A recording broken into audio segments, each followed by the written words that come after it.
हिंदवी स्वराज्याचे सरसंस्थापक छत्रपती शिवरायांना मानाचा मुजरा करतो। भारतीय राज्यघटनेचे शिल्पकार भारतरत्न डॉक्टर बाबासाहेब आंबेडकर यांना मानवंदना अर्पित करतो। नागरी सेवा दिवस 2025च्या या कार्यक्रमामध्ये मंचावर उपस्थित असलेले मंत्रिमंडळातील माझे सहकारी श्री मंगलप्रभात लोढाजी, राज्याच्या मुख्य सचिव श्रीमती सुजाता सौनिक, या ठिकाणी विशेष उपस्थित असलेले श्री सुरेश कुमारजी, श्री स्वाधीन क्षत्रियजी, श्री के.पी. बक्षीजी, श्री ए.के. जैनजी, सर्वच या ठिकाणी उपस्थित आमचे अधिकारी भगिनी आणि बंधूंनो, सर्वप्रथम आपल्या सर्वांना मी नागरी सेवा दिनाच्या खूप खूप शुभेच्छा देतो। आणि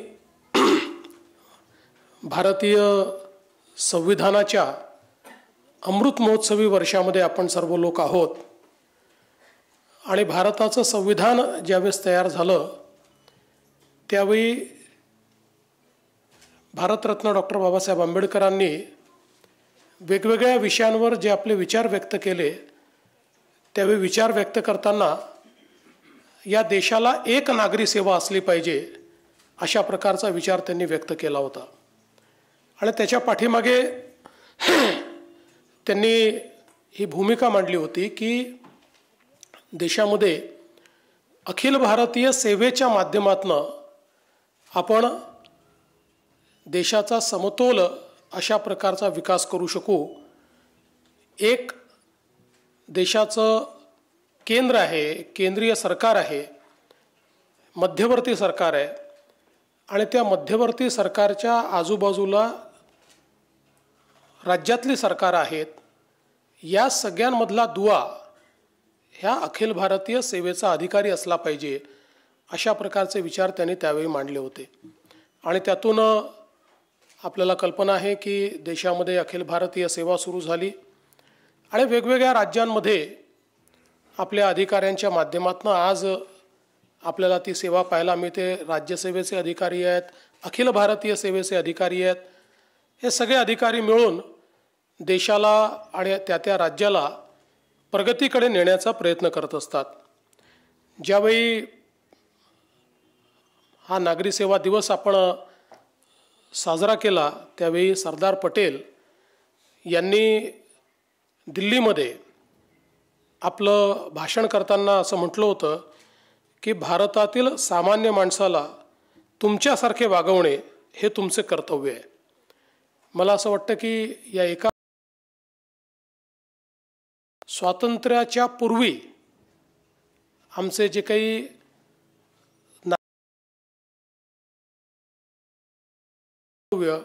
आणि स्वातंत्र्यानंतरचं कार्य आणि कर्तव्य यातला फरक आपल्याला सांगितला होता। कारण इंग्रजांच्या काळामध्ये इंग्रजांना राज्य करता यावं याकरता सेवेची निर्मिती त्यांनी केली होती।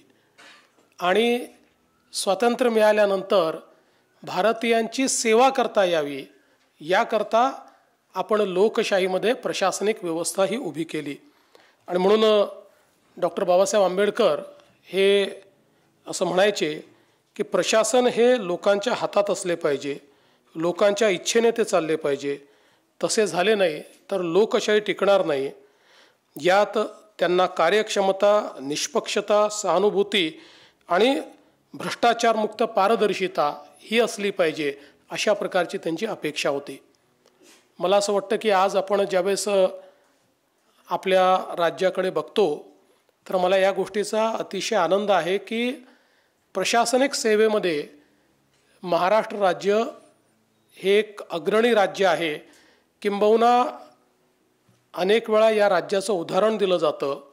या राज्यातली प्रशासनिक सेवा ही अतिशय प्रगतिशील आहे, अतिशय परिणामकारक आहे असं आपण सगळे मानतो। आपणच नाही तर देशामध्ये मानलं जातं।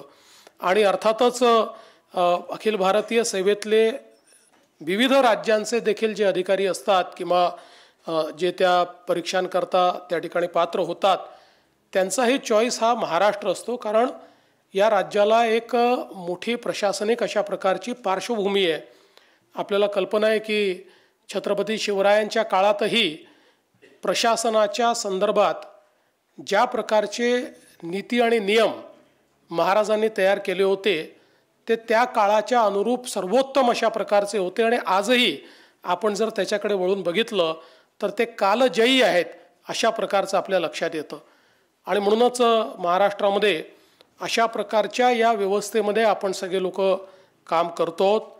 आणि मी तर आता गेले 30 वर्ष वेगवेगळ्या पदांवर काम करतो आहे आणि गेले 10-11 वर्ष मुख्यमंत्री उपमुख्यमंत्री अशा विविध पदांवर काम केलं आहे. तर मी निश्चितपणे सांगू शकतो की ज्या प्रशासकीय अधिकाऱ्यांच्या सोबत मी काम केलं किंवा ज्यांना मी काम करताना बघितलं, आमच्यामधली क्षमता ही प्रचंड आहे. एखाद्या अधिकाऱ्यांनी ट्रान्सफॉर्मेटिव्ह वर्क मी करणार असा जेव्हा निर्धार तो करतो त्यावेळी प्रचंड मोठं ट्रान्सफॉर्मेशन तो करू शकतो. आज महाराष्ट्रामध्ये आपल्याला जे काही ट्रान्सफॉर्मेटिव्ह वर्क दिसतं आहे याचं खरं श्रेय जर कोणाला असेल तर ते महाराष्ट्रातल्या या सगळ्या आमच्या अधिकाऱ्यांना आहेत की ज्यांनी अतिशय कष्ट या संदर्भात घेतले आणि वेगवेगळ्या प्रकारच्या योजना या ठिकाणी आणल्या, वेगवेगळ्या प्रकारच्या कार्यपद्धती तयार केल्या, त्या कार्यपद्धती रुळतील असा प्रयत्न केला आणि त्यातनं आपण विकासाकडे जातो हे आपल्या सगळ्यांना लक्षात येतं. मी तर स्वतःबद्दल एवढं निश्चितपणे सांगेन की अनेक अधिकाऱ्यांकडनं मला अनेक गोष्टी शिकायला मिळाल्या. त्यांच्याकडे पाहून, त्यांच्यासोबत काम करताना त्यांची कामाची पद्धत पाहून अनेक गोष्टी मला शिकायला मिळाल्या. आणि त्यातनं निश्चितपणे मला असं वाटतं की एक प्रशासक म्हणून माझा अनुभव जो आहे तो अनुभव देखील अतिशय या सगळ्या लोकांसोबत काम करताना, तुमच्यासारख्या अनेक लोकांसोबत काम करताना तो निश्चितपणे समृद्ध झाला हे देखील या निमित्ताने मला सांगायचं आहे. आज आपण अनेक लोकांना पुरस्कार देखील या ठिकाणी दिलेले आहेत आणि ही एक अतिशय चांगली बाब आहे. कारण आपण नेहमी असं म्हणतो की प्रशासनामध्ये चांगलं काम करणाऱ्याचा पुरस्कार होत नाही आणि वाईट काम करणाऱ्याचा तिरस्कार होत नाही. त्यामुळे सगळ्यांना सारखंच वागवलं जातं. असं जर सगळ्यांना सारखंच वागवलं गेलं तर चांगलं काम करण्याची प्रेरणाच ही आपल्याला मिळू शकत नाही. आपल्याला कल्पना आहे की चांगल्या आणि वाईटातला जो फरक आहे तो आर्य चाणक्यांनी अतिशय चांगल्या प्रकारे सांगितला की आर्य चाणक्य असं म्हणतात, इस राष्ट्र की जितनी दुर्दशा दुर्जनों की दुर्जनता से नहीं हुई उतनी सज्जनों की निष्क्रियता से हुई आहे. आणि मला असं वाटतं की समाजाचं सत्य हेच आहे की जेव्हा सज्जन शक्ती ही निष्क्रिय असते, ती शांत असते किंवा ती कुठेतरी स्वतःला अभिव्यक्त करत नाही त्यावेळी अर्थातच दुर्जन शक्तीचा प्रादुर्भाव होतो. आणि म्हणूनच जे म्हणजे केवळ प्रशासनातच नाही तर समाजाच्या सर्व अंगांमध्ये जे काही चांगलं आहे त्याचा पुरस्कार केला पाहिजे, त्याला सेलिब्रेट केलं पाहिजे आणि त्यातनं इतरांना देखील प्रेरणा आपण दिली पाहिजे. आपली शक्ती काय आहे बघा. आता आपण 100 दिवसाचा कार्यक्रम केला तर ज्या ज्या लोकांनी 100 दिवसाच्या कार्यक्रमामध्ये काम केलं त्यांनी जर मागे वळून बघितलं तर पूर्वी 600 दिवसात ते जे करायचे ते 100 दिवसात त्यांनीच करून दाखवलं. म्हणजे ती क्षमता त्यांच्यामध्ये नेहमीच होती. पण कुठेतरी एखादं अभियान लागतं, कुठेतरी एखादी स्पर्धा लागते, कुठेतरी एखादी प्रेरणा लागते, त्याच्या माध्यमातून आपण ते काम करू शकतो. म्हणजे मी ज्यावेळेस अनेक लोकांनी केलेल्या कामाचं ज्यावेळेस अवलोकन करत होतो किंवा अलीकडच्या काळामध्ये अधिकारी मला भेटलेत तर ते उत्साहानं 100 दिवसात काय केलं हे सांगतात आणि ते सांगत असताना त्यांना देखील जे समाधान लाभलेलं आहे हे मला पाहायला मिळतं. कारण आपण ज्यावेळेस काम करतो आणि त्या कामातनं एखादं ट्रान्सफॉर्मेशन होतं, त्या कामातनं जेव्हा समाजातल्या काही लोकांना आपण त्या ठिकाणी त्यांच्या चेहऱ्यावर हसू फुलवू शकतो किंवा त्यांच्या जीवनामध्ये ईज ऑफ लिव्हिंग आणू शकतो त्यावेळी जे समाधान आपल्याला मिळतं ते दुसऱ्या कुठल्याही मला असं वाटतं की गोष्टींनी ते समाधान मिळत नाही. आणि म्हणून ज्यावेळेस अनेक वेळा अधिकारी मला सांगत असतात 100 दिवसात आम्ही हे ट्रान्सफॉर्मेशन केलं, अनेक लोक मला फोटो पाठवत असतात की आमच्या ऑफिसची अवस्था काय होती, आता आमच्या ऑफिसची अवस्था काय बघा. अनेक लोक कचऱ्याची जी विल्हेवाट लावली तो किती टन कचरा होता त्याचा फोटो काढून मला पाठवत असतात. मला अतिशय आनंद होतो की सर्वांनी अतिशय सिरियसली हा विषय हातामध्ये घेतला आणि छोट्या छोट्या गोष्टीतनं आपण लोकांना दिलासा देऊ शकतो. शेवटी या सगळ्या आपल्या सेवेमध्ये सगळ्यात महत्त्वाचं काय तर ती लोकाभिमुखता आहे. एखादा अधिकारी हा उत्तम प्रशासक असू शकतो, पण उत्तम प्रशासक असताना त्याच्यातली लोकाभिमुखता देखील महत्त्वाची आहे. कारण लोकशाहीमध्ये we have to deal with people. लोकांच्या ॲस्पिरेशन्स ज्या असतात, लोकांच्या आशा आकांक्षा आणि अपेक्षा ज्या असतात त्या पूर्ण करण्याची जबाबदारी आपल्याकडे असते. आणि सगळ्यात महत्त्वाचं म्हणजे आपण समाजातले ज्याला आपण म्हणू शकतो एलिट आहोत, आपण अतिशय हुशार असल्यामुळे या सेवेपर्यंत पोहोचलो, आपल्याला चांगलं ट्रेनिंग मिळालेलं आहे. त्या ट्रेनिंगमुळे आपल्याला एखाद्या गोष्टीचं आकलन करणं हे अतिशय सोपं आहे. पण जो सामान्य माणूस आपल्याकडे येत असतो त्याला कुठलंही ट्रेनिंग नाही आहे, त्यातल्या अनेकांना कुठलंही शिक्षण नाही आहे, किंवा कदाचित आपल्याला अपेक्षित अशा प्रकारची भाषाही त्याला समजत नाही किंवा बोलता येत नाही, किंबहुना आपल्याशी कसं वागलं पाहिजे याचं कुठलंही ट्रेनिंग त्याला नाही, त्यामुळे तो वागतानाही आपल्याशी नीट वागत नाही अनेक वेळा. असंही असताना या सगळ्या गोष्टी समजून घेऊन याची सेवा करण्याकरताच आपण या सेवेमध्ये आलो आहोत अशा प्रकारचा भाव जर मनामध्ये असेल तर मला असं वाटतं की आपल्याला यशस्वी होता येतं. आणि म्हणून अनेक वेळा आपल्याला कल्पना आहे की अनेक शहरांमध्ये गेल्यानंतर लोकांशी जेव्हा आपण चर्चा करतो, 20-20 वर्षापूर्वी ज्यांनी त्या शहरामध्ये काम केलं असेल त्यांची आठवण लोक काढतात की त्यांनी 1980 साली असं काम केलं होतं, त्यांनी 2000 साली आमच्याकडे असं काम केलं होतं, 2015मध्ये ते आले होते, त्यांनी बघा अशा प्रकारचा बदल केला होता. मला असं वाटतं की यापेक्षा मोठं मेडल काय असू शकतं की आपल्या कामाने आपल्याला लोकांनी ओळखणं हे अत्यंत महत्त्वाचं असतं. आणि एक गोष्ट याच्यामध्ये मला असं वाटतं अजून महत्त्वाची आहे की कुठलंही काम यशस्वी कधी होतं, कारण शेवटी आपण एफर्ट करतो, एफर्ट कधी यशस्वी होऊ शकतो, कधी तो फेल होऊ शकतो, पण आपली मानसिकता काय आहे, आपला बोनाफाईड त्या संदर्भात किती आहे, सकारात्मकता काय आहे. मला असं वाटतं की जेव्हा कुठलंही काम वेस्टेड इंटरेस्ट न ठेवता आपण हातामध्ये घेतो त्यावेळी ते काम यशस्वीच होतं. आणि ते यशस्वी झालं नाही तरी देखील मला असं वाटतं की त्यातनं काही ना काही आउटपुट आपल्याला मिळतो, काही ना काही लर्निंग आपल्याला मिळतो. आणि म्हणून मला जे ट्रान्सफॉर्मेशन करायचं आहे त्याच्यामध्ये माझा कुठलाही इंटरेस्ट नाही अशी अवस्था ज्यावेळेस होते त्यावेळेस मला असं वाटतं ते ट्रान्सफॉर्मेशन खूप फास्ट होतं. आज आपण सगळे लोक बघतो आहोत की महाराष्ट्रासारख्या राज्याला अपरिमित अशा प्रकारची संधी आहे. आत्ता मला जी पुढची 5-10 वर्ष दिसत आहेत ही 5-10 वर्ष महाराष्ट्रासारख्या राज्याकरता मला असं वाटतं की ज्याला आपण वॉटरशेड मुवमेंट्स म्हणतो अशा प्रकारच्या अनेक संधी महाराष्ट्राला पुढच्या 5-10 वर्षात मिळणार आहेत. आणि ज्या प्रकारे जगाच्या सगळ्या जिओपॉलिटिक्समध्ये, जगाच्या अर्थव्यवस्थेमध्ये भारताचं एक मजबूत स्थान तयार होतं आहे, त्याच्यामध्ये महाराष्ट्राला सर्वात महत्त्वाचा रोल हा त्या ठिकाणी खेळावाच लागणार आहे. कारण महाराष्ट्राशिवाय देशाने जे अचीव करायचं ठरवलेलं आहे ते अचीव करणं शक्य नाही. आणि म्हणून मला असं वाटतं की आपली रिस्पॉन्सिबिलिटी ही आपल्याला समजून घ्यावी लागेल. मी अनेक वेळा सांगतो आणि आपल्याला कदाचित वाईट वाटेल तरी मी सांगतो की अत्यंत शक्तिशाली असलेल्या महाराष्ट्राच्या आमच्या सगळ्या ब्युरोक्रेसीमध्ये मला एकच अवगुण दिसतो आणि तो अवगुण म्हणजे कॉम्प्लेसन्सी. आणि ती कॉम्प्लेसन्सी काय आहे तर वी आर द बेस्ट, मी म्हणतच नाही वी आर द बेस्ट, पण वी आर द बेस्ट म्हणून जर अडलो तर मला असं वाटतं की मग we don't remain the best, मग दुसरे बेस्ट होत जातात. ही कॉम्प्लेसन्सी काही प्रमाणात मला पाहायला मिळते. आज आपण पाहतोय टेक्नॉलॉजीच्या ॲडॉप्शनमध्ये अनेक देशातली राज्य ही इतक्या वेगानं पुढे चाललेली आहेत, आपल्याला देखील ते करावं लागेल, आपल्यालाही ते ॲडॉप्शन करावं लागेल.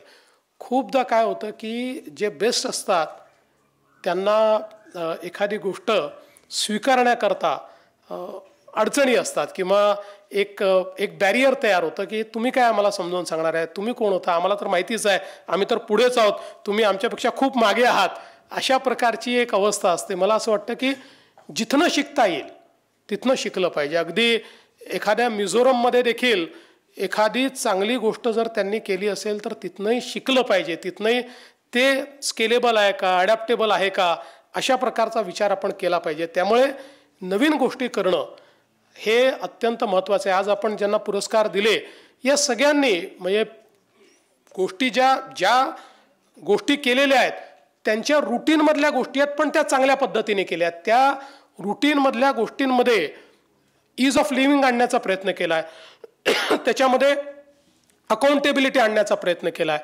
मला असं वाटतं की ज्या गोष्टी आपण बिझनेस युज्युअल करतो त्याच्यामध्ये काय नवाचार आणता येईल, त्याच्यामध्ये नाविन्यता काय आणता येईल, त्याच्यामध्ये टेक्नॉलॉजीचा वापर कसा करता येईल, गतिशीलता आणि त्याच्यासोबत अकाउंटेबिलिटी, या दोन गोष्टी अत्यंत महत्त्वाच्या आहेत.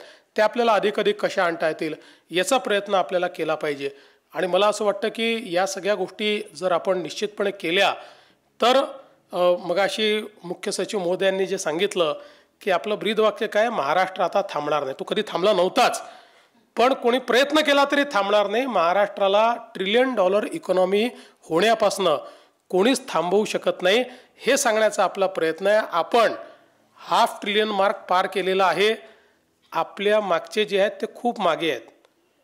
पण ससा आणि कासवाची जशी शर्यत आहे तशी शर्यत होऊ नये आणि आपण कुठेतरी झोपलो आणि कासव पुढे गेला असं होऊ नये. म्हणून आपण काही नाही केलं, अगदी काहीही केलं नाही तरी 2031 साली किंवा 32 साली आपण $1 ट्रिलियन इकॉनॉमी होणारच आहोत.